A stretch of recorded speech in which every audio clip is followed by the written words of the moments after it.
오늘 제목이 후레자식입니다. 먼저 이 제목이 이래서 죄송합니다.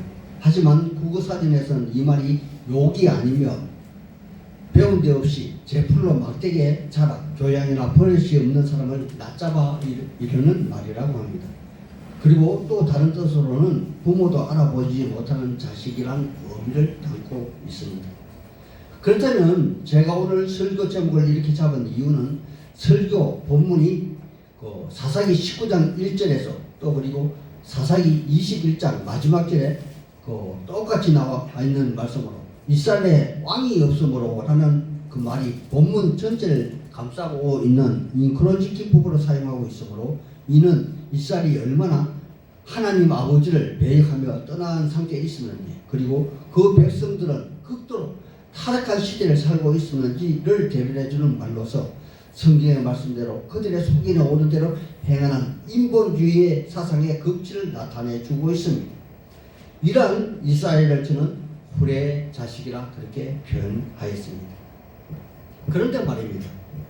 이 이야기는 사사기 후반에 기록되어 있기에 당연히 사사기 말기에 일어난 사건이라 그렇게 짐작이 되어지지만 실제로는 사사기 초기에 일어난 사건입니다. 이 말의 근거는 앞에 17장과 18장에 보면 종교적 타락을 보여준 모세의 손자 요나단이 등장하는 것과 같이 여기 19장 20에서 21장에 보면은 아론의 손자 엘르아살과 그의 아들 비느하스가 살아있는 것으로 보아 시대적 구분이 아니라 내용적 구분으로서 그렇게 순서가 짜여 있음을 우리는 알 수가 있으며 이는 도덕적이고 윤리적인 그 타락상을 보여주고 있는 그러한 대목입니다. 물론 도덕적이고 윤리적인 타락이라 하면 당연히 성적인 문란이 등장하게 되고 성적인 문란을 대표하는 아브라함의 조카 롯이 살던 소돔과 고모라 성의 유황불 심판이 연상이 될 것입니다. 이 소돔과 고모라 성의 성적인 그 문란으로 인한 하나님의 불의 심판은 실로 엄청나서 모든 지구상의 그 육지 중에서 해수면보다 가장 낮은 약 해수면보다 400m 정도 낮은 지역이 바로 이곳입니다. 하지만 여기 사사기의 레인과 그의 첩 사건은 소돔과 고모라성 못지않게 동성간의 성적 문란까지 보여주며 이스라엘 지파 중에서 베냐민 지파가 사라질 뻔한 그런 위기 상황으로 번지게 된 것입니다. 이야기의 전말은 이러합니다. 에브라임 산지에 있는 한 여인이 베들레헴에 사는 여인을 첩으로 삼고 살았습니다. 하지만 여인은 실로 방탕하여 다른 사내와 통관하게 되었고 이 사실이 알려지게 되므로 친정 베들레헴 그 아버지 집에 피신을 하게 된 것입니다. 이러한 사실을 다 알고도 그 레이는 자기의 첩을 잊지 못하고 일부러 자인 집으로 찾아가게 되었고 첩을 다시 자기 집이 있는 에브라임 산지로 데려가기를 원했습니다. 레이는 첩을 데리고 돌아가는 길에 베냐민 지파의 땅 기브아 지역에서 하룻밤을 머물게 되었는데 그날 밤에 기브아의 불량배들이 찾아와 레인의 첩을 강제로 데리고 가서 밤이 맞도록 강제를 함으로 하게 되었고 그리고 그 밤에 그 첩은 죽게 된 것입니다. 이러한 상황을 겪은 레이는 자기의 타락과 가오는 전혀 생각지 않냐고 분노와 울분을 마음에 품고 시체를 가지고 자기 고향에 돌아간 것입니다. 그리고는 그 시체를 여러 토막 내어서 이스라엘 각 지파에게 보내게 되었고 흥분한 이스라엘 전체가 미스바에 모여서 해집하게 된 것입니다. 이것이 지금까지가 19장 사사기 19장 말씀입니다. 그리고 20장에서는 전체 이스라엘 지파와 베냐민 지파 간에 전쟁하는 과정에서 하나님이 마음 아파하는 모습과 전체 이스라엘 전체 베냐민 지파 중에서 단 600명만 살아남게 된 그러한 과정을 기술하고 있습니다. 그리고 마지막 21장은 이스라엘 백성들이 하나님의 섭리로 베냐민 한 지파를 거의 멸한 뒤에 뒤늦게 깨달은 것 후에 그리고 베냐민 지파의 멸종을 막기 위한 그들의 실로 눈물 어린 노력을 통해서 살아남은 자를 위한 600명의 아내를 구해주는 전쟁 후의 수습 국민을 보여주고 있는 장면입니다.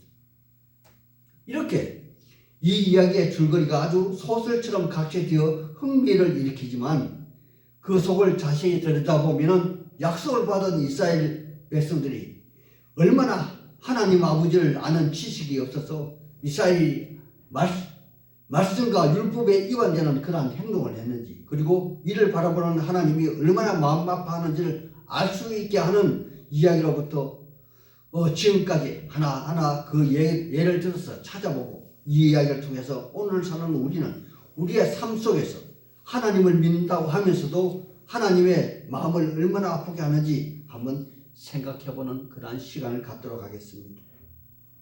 여기에 등장하는 이스라엘 지파는 제사장 레위인 지파, 그리고 그의 척과 장인의 족속인 유다 지파, 기브아 노인의 에브라임 지파, 그리고 베냐민 지파 기브아 불량배들이 직접적으로 참여하고 있는 것을 봅니다. 이렇게 보면 여호수아가 가나안 땅에 입성할 때 그 아주 중심을 이루는 그러한 지파들이겠죠. 또한 기브아 거민은 여호수아 9장에서 거짓으로 여호수아와 화친을 맺은 그러한 그 본토 족속으로서 여호수아의 실수로 이스라엘과 함께 살게 된 그러한 족속이기도 합니다. 이는 하나님의 말씀처럼 그들은 모두 친밀하지 못했기 때문에 이스라엘이 범죄하게 된 원인을 제공하게 되는 것이죠. 본문을 살펴보겠습니다. 본문 1절에 이스라엘의 왕이 없을 때, 아버지가 없을 때라는 시대상을 말하지만 이스라엘은 하나님을 그들의 왕으로 모시는 신정국가로서 이방 민족의 정치 제도를 따르고자 하는 그들 중에 한 사람이 그들을 통치하기를 원했기에 그들의 왕이 없었다고, 아버지가 없었다고 그렇게 기록하고 있는 것입니다. 이런 것은 우리가 옷을 입을 때 처음 밑단추가 잘못 끼워진 것처럼 모든 것이 잘못된 상태에서 출발하고 있는 것을 봅니다. 그들은 그들의 정체성을 찾지 못하고 하나님 아버지에 대해서도 자기 자신에 대해서도 전혀 올바른 지식을 갖지 못한 상태에서 오늘 본문의 이야기는 전개됩니다. 하나님의 사람들이요, 이스라엘 백성들은 성민으로서 그들이 지켜야 행해야 할 필요가 있는데, 더군다나 레위 자손들은 레위기 21장에 보면 백성의 어른으로서 일반 백성보다 더 엄격한 윤리와 도덕의 규정을 가지고 있었는데, 특히 결혼 문제에 있어서는 배우자는 가부나 이혼당한 여자 혹은 창녀를 취하지 말고 오직 자기 백성 중에 순결한 처지를 취하여 아내로 삼아 장차 태어날 자손을 거룩하게 하라고 그렇게 규정하고 있다는 것입니다. 그런데 하물며 레인이 첩을 두고 또 그것도 모자라서 레인이 같이 살면서도 다른 남자를 받아들인 여자를 레인이 다시 찾아 데려온다는 것은 일반 하나님의 법도에서 보면 어디가 바르고 그런지 전혀 풍부할 수 없는 그러한 혼탁한 지경을 설명하고 있는 부분입니다. 이렇게 혼탁한 상황에서 레이는 탈선한 첩을 찾아서 베들레헴 처갓집을 찾게 되었고, 첩의 아버지는 자기 딸이 온전한 행동을 하지 못하고 친정집에 온 것을 아버지로서 차마 그 품 안에 들어온 자식을 내치지 못하고 데리고 있는 그러한 상황에 그래도 자기 딸을 잊지 못하고 찾아온 사이를 반갑게 맞이하며 고마워하며 그의 마음을 누구뜨리고 즐겁게 하기 위해서 후한 대접으로 3일 밤낮을 먹고 마시게 하며 마음을 즐겁게 합니다. 하지만 그래도 부족함을 느낀 장인은 하루를 더 연장하여 또 같이 있기를 권면합니다. 이런 모습은 저도 딸 가진 부모의 입장에서 본다면 실로 눈물 나는 그런 광경이기도 합니다. 이렇게 장인으로부터 후한 대접을 받고 어느 정도 마음을 가다듬은 레이는 저녁 때쯤 길을 떠나 오늘날 다윗성으로 불리는 예루살렘 성에 있는 여부수 지역을 통과하게 됩니다. 하지만 그곳은 아직 베냐민 지파가 이곳을 다 점령하고 있지 못하므로 그것을 통과하여 기브온 땅에 머물게 된 것이죠.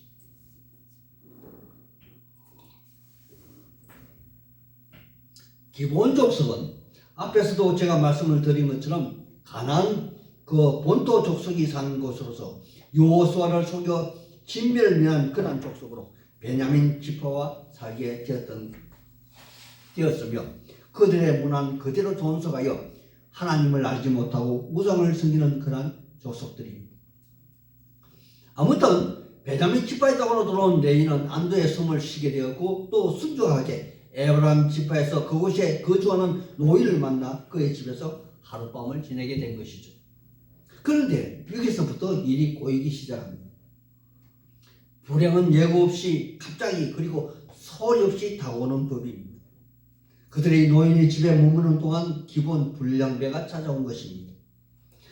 그들은 창세기 19장 소돔과 고모라 인들이 천사와 상관하자고 한 것처럼 불량배들은 찾아온 손님 레인과 상관하기 위해서 주인에게 내놓으라고 급하게 된 것입니다.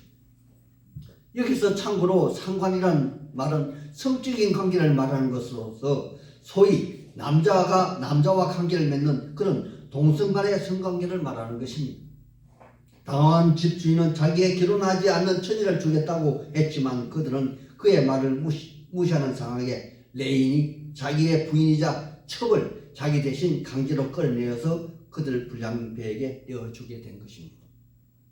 여호와 하나님의 사람들이요, 여기서 잠깐 왜 이렇게 집주인은 자기의 딸을 내어놓을 만큼 레인을 보호하는 이유와 과연 레인은 그의 첩을 진정으로 자기 목숨보다 더 사랑하고 사랑했었는지 알아보고 넘어가기를 원합니다. 한마디로 레인은 자기의 첩을 자기의 실망처럼 그렇게 사랑하지는 않았습니다. 진정한 사랑은 자기 자신보다 더 자기의 부인을 먼저 생각해야 하는데 여기서는 그의 취한 행동으로 보아 그는 이기적인 사람, 또 필요를 충족시키는 사람, 그러한 사람을 했을 뿐입니다. 그렇다면 노인이 취한 행동은 무엇입니까? 이것은 그들 중동 사람들의 문화적 배경에서 답을 찾을 수가 있습니다.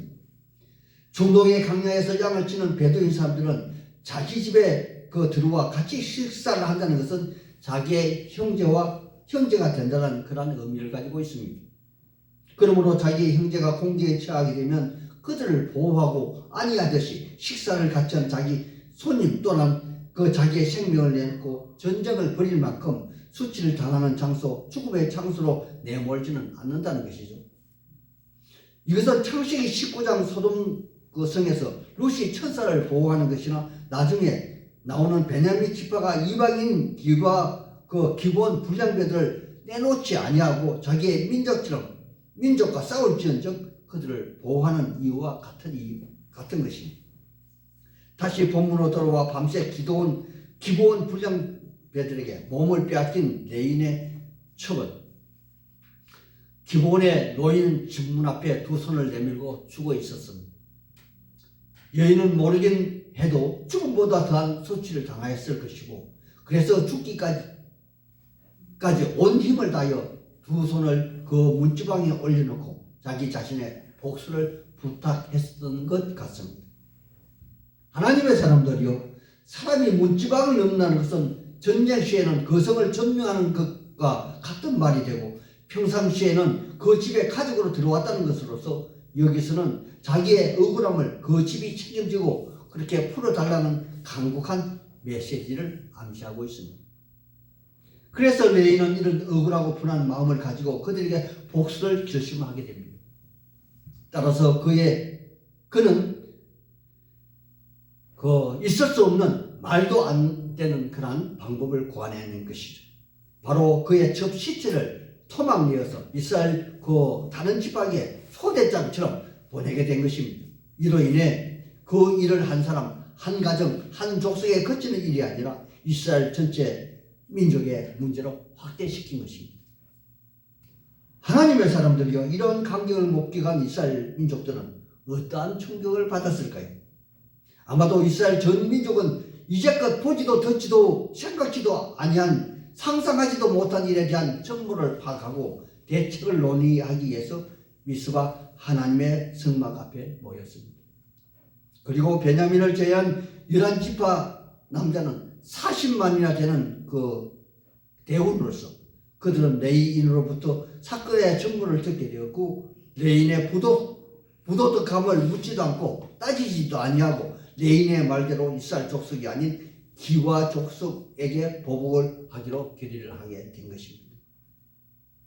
이것이 이러한 그 결정을 하게 된 원인인 것이죠. 하지만 그들은 당연하고 율법에 근거한 그 옳은 결정을 하였다고 믿었습니다. 신명기 23장 6절을 보면 모세가 이스라엘 백성들에게 부탁한 훈계에서 이방 민족에게 평안함과 형통함을 영원히 구하지 말 것을 요구하였고 또 여호수아가 가나안 땅을 점령할 당시 가나안 칠족속 모두는 여호와께 온전히 바쳐진 그런 것으로서 히브리 말로 헤렘이라 하여 모두 진멸하게 하였는데 그들 기본이 거짓으로 변장함으로 그들에게 속은 여호수아 9장 14절에 여호와께 묻지 않냐고 그들과 합치를 맺은 결과로 그의 생명을 유지하게 되었으나 이 계약은 처음부터 그들이 여호수아를 속여서 취한 것으로서 그들은 당연히 진멸의 대상인 것으로 생각이 되어집니다. 하지만 베냐민 지파는 중동의 가습에 따라 그들과 같이 살게 된 기브온 민족을 그들의 형제로 받아들였습니다. 그래서 그들 기브온 지파 불량배가 비록 망령된 일을 했을지라도 그들 베냐민 지파는 형제로 보호하고 있었던 것입니다. 서로 이러한 입장에서 이스라엘 11지파 40만 명과 베냐민 지파 2만 6천 명 그리고 기본 군사 700명이 합시하여 말도 안 되는 그러한 전쟁을 하게 된 것입니다. 이 전쟁은 처음부터 상대가 안 되는 전쟁, 정말 앞에서 제가 말씀을 드린 대로 정말 말도 안 되는 그러한 전쟁입니다. 그런데 전쟁은 시작이 되었습니다.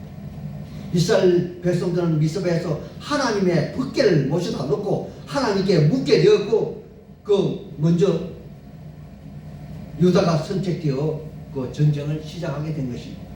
그런데 뜻밖에도 이스라엘이 패하게 되었고 베냐민 지파가 승리를 거둔 것입니다. 첫 번째 전투에서 참패한 이스라엘 지파는 2만 2천 명을 잃게 되었고 그로 인해서 밤새 울면서 기도하고 또 묻게 됩니다. 하나님은 첫 번째와 똑같이 두 번째 또 전쟁을 허락합니다. 하지만 이번에도 패하게 되어서 1만 8천 명의 병사를 잃게 됩니다. 이렇게 1차와 2차에 걸쳐서 또 4만 명의 군사를 잃은 이스라엘은 정말 패닉 상태에 빠지게 됩니다. 하나님의 사람들이요, 왜 이스라엘 연합군이 소위 10분의 1도 안 되는 베냐민 군대에게 두 번씩이나 이렇게 큰 패배를 하였을까요? 우리 한번 생각해 봐야 합니다. 그것은 오늘 여기 우리 모두 하나님의 사람들은 다 이미 잘 아시고 계시듯이 그들은 그들의 잘못된 과를 전혀 인식하지 못하고 있는 상태입니다. 그것은 바로 레인의 첩이 바로 유다 지파입니다.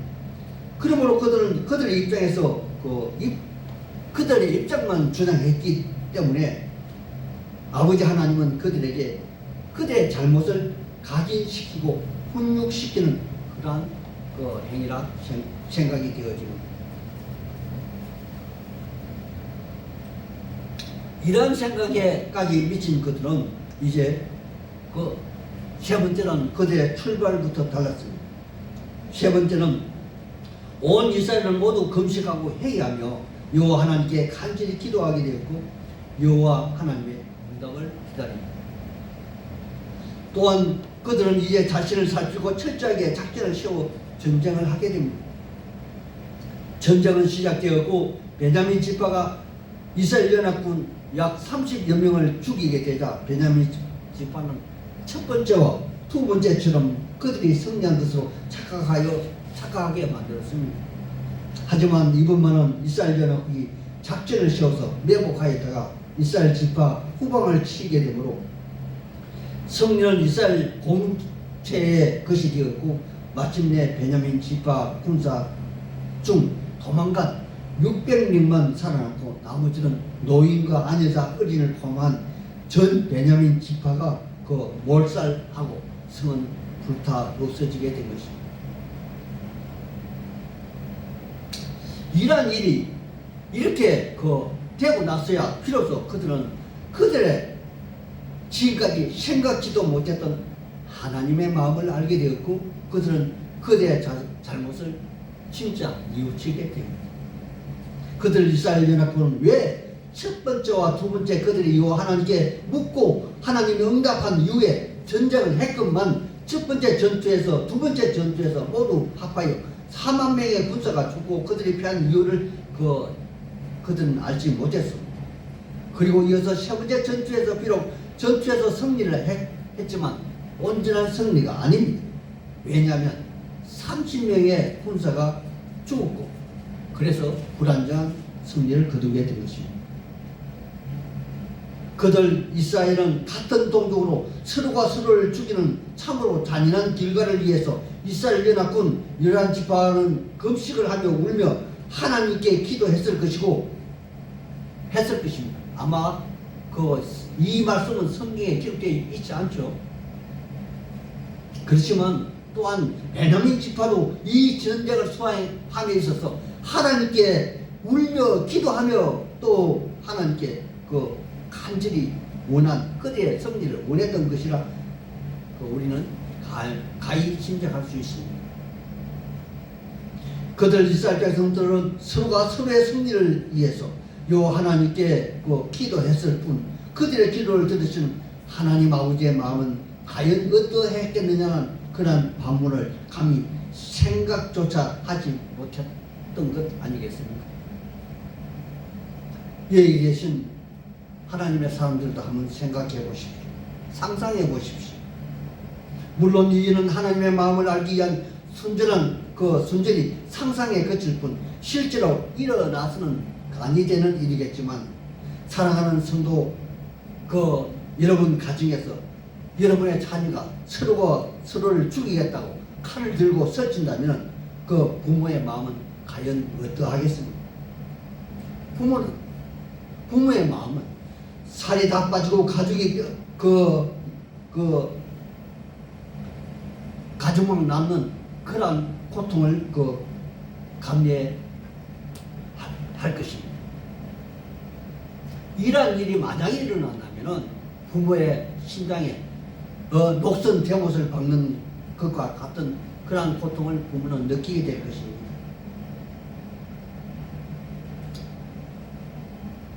이러한 일들은 이스라엘 백성들이 하나님 눈앞에서 행동함으로 성경의 기록자는 처음부터 그들 이스라엘이 왕이 없었다고 아버지가 없는 쿨의 자식이라고 그렇게 기록하고 있는 것이 아니겠습니까? 그들은 후회하고 탄식하고 동물처럼 울부짖으며 가슴을 쥐어짜고 자기 머리카락을 손으로 뜯으며 그들 중에 한 지파가 사라진 것을 애통해야 합니다. 이렇게 한동안 후회하고는 그들은 정신을 차리고 여호와께 한목제를 올리고 베냐민 지파를 다시 일으키는 일에 논의를 하게 된 것이죠. 하지만 그들은 여전히 여호와 하나님을 아는 지식이 없었고 또 하나님 아버지를 그들의 왕으로 모시지도 않았기에 그들은 자기 생각에 옳은 대로 결정을 하여 베냐민 지파를 징계하는데 참여하지 아니한 길앗 지파를 또 쳐서 처녀 400명을 넣고 베냐민 군사와 결혼하게 합니다. 그리고 길앗 거민은 노인뿐만 아니라 어린 아이까지 다 죽여버렸죠. 이것이 인본주의 그들의 방책입니다. 하나님의 사람들이여 그들 이스라엘이 여호와 하나님의 그들을 왕으로 모시고 아버지로 모시고 날마다 모세의 율법에 마음을 새기고 행동을 실천했다면 레일이 첩을 두는 일도 없었을 것이고 사람을 죽여 토막내는 일도 없었을 것이고 동족 간의 피밀이 일어나는 전쟁도 없었을 것이며 수습한다고 또다시 동족을 길앗 거민을 죽이는 그런 살인을 자행하는 그런 잘못은 범하지 않았을 것입니다. 그들 이스라엘은 하나님을 아는 지식이 없어 그들의 잘못을 만회하기 위해서 또다시 다른 잘못을 저지르는 그러한 악순환을 계속하고 있는 것입니다. 하나님은 호시아 선지자를 통해 자기 자신의 마음을 이렇게 탄식하고 있습니다. 호시아서 4장 6절에 내 백성이 지식이 없음으로 망하는도다. 네가 나를 버렸으니 나도 너를 버려 내 제사의 나라가 되지 못하게 할 것이요 내 하나님 율법을 잊었으니 나도 내 자녀를 잊으리라. 그들은 번성할수록 내게 범죄하니 내가 그들의 영혼을 변하여 욕에 들게 하리라 라고 말합니다. 그러나 이렇게 하나님 아버지를 왕으로 모시지 않고 도덕적으로 타락한 약속의 백성들에게 하나님은 그래도 한 가닥 희망의 불씨를 남겨두는 것을 보게 됩니다. 그것은 이스라엘 성막이 있는 곳 하나님의 시온자가 있는 실로에서 나머지 베냐민 지파의 아내를 찾게 되었고 이후에 언약의 다윗의 왕조가 바로 서기 이전에 베냐민 지파와 길앗을 위해 이스라엘 왕 사울 왕을 나게 하시므로 베냐민 지파의 번성을 도우시고 처가 마을인 길앗을 위로하는 것으로서 하나님의 섭리를 선장한다는 사실을 이스라엘 백성들에게 각인시키고 있는 것입니다. 또한 도덕적이고 윤리적이고 성적인 타락은 한 개인을, 한 가정을, 그리고 나라와 민족을 패망한 길로 인도한다는 그러한 교훈을 가슴 깊이 인식하는 그러한 계기가 되기를 바라며 성경 기자는 이 말을 기록하고 있는 것이 아닌가 생각이 됩니다. 그러므로 이 글을 읽는 오늘날 우리도 이러한 이 교훈을 깨달아야 되겠죠. 또한 하나님 아버지를 왕으로 모시지 않고 자기 소견대로 행하는 크리스찬이나 민족이나 그 가정이나 개인은 반드시 패망하는 길밖에 없다는 사실을 이번 기회에 꼭 명심하시길 우리 주 예수님 이름 받들어 소망하고 축원하는 바입니다. 아멘.